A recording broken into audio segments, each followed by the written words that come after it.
Hello, my name is Eric Hinkle, and welcome to my real-time landscape architecture project in Hort 120, where today I'll be explaining the similarities and differences between real-time landscape and Dynascape and AutoCAD, and why I personally like this software better than the two we did previously in class. So project overview, nothing's really different with this one. This is where you upload your template photo to your to real-time, just like you do in Dynascape and AutoCAD. Scale it 1:1, and this is where you would base all your work off of and do all your work to complete it. So plan, perspective, and walkthrough. This is unique to a real-time landscape architect, and this is personally my favorite aspect of the software. So there are three different views, unlike Dynascape and AutoCAD. The first one is plan view. It's where the drawing is done and tools are located, kind of similar to the other two softwares, but this is where it gets interesting. The perspective view is a 3D walkthrough, able to move around and still continue to edit, and I think that's really cool. It makes the picture come alive. And then finally, the third one is the walkthrough, where you have cameras and you literally walk through your whole project so you can show clients or other people your design in different ways, night and day.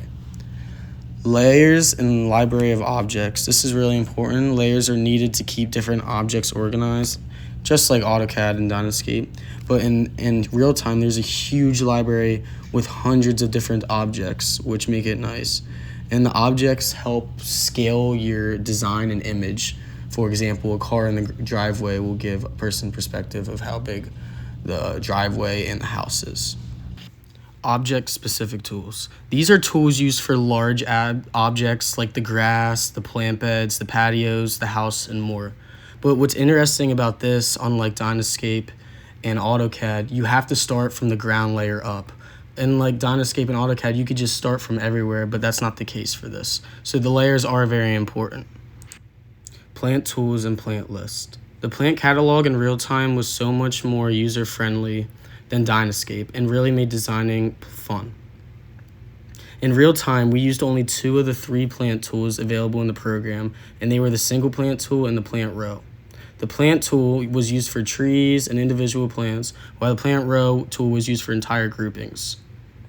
The single plant tool required a simple left click to insert the specific plant, while the plant row tool was a left click to start the chain and a right click to close, similar to Dynascape. Viewpoints. Viewpoints is a unique aspect that only real-time landscape architect has, and Dynascape nor AutoCAD do not have. Now what viewpoints is it allows you to take a screenshot and save it at that spot, so that any given point when you move away from that spot, when you save it, you can always go back to that exact same spot and even change it from night and day. As you can see above, those are the 4 pictures that we screenshotted in class and saved, so that any given time we can go back to those same exact spot. And I really think this aspect is cool because you don't have to line it up if you're trying to get a perfect angle if you saved what you already screenshotted. In conclusion, as I said it in the last conclusion, I like Dynascape more than AutoCAD, but I definitely like real-time landscape architecture more than Dynascape and AutoCAD. And mainly is because of the walkthrough, perspective, and just how it's set up, the 3D aspect of it. It makes it feel real and as if we're actually building and working on a real project that can be presented to a customer or anyone. And I just really think that this software allows me to expand my imagination, and it makes it feel like I am finally getting to what my major is in designing landscape, outdoor landscape designs. And I really just enjoyed it in class working on the software.